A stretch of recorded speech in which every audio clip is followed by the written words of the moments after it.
Piles/fissure surgery, all you need to know. Pile surgery is recommended when other treatments fail to provide relief.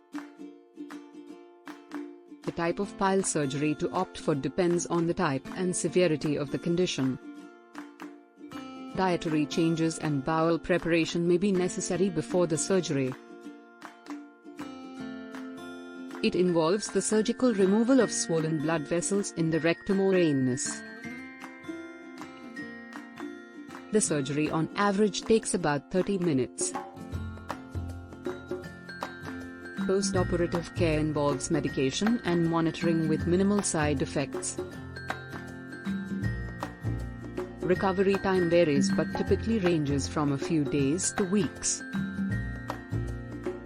Potential risks include infection, bleeding, and temporary discomfort. This surgery provides long-term relief from symptoms like pain and bleeding. Go for a surgeon with subsequent experience in performing piles or fissure surgeries.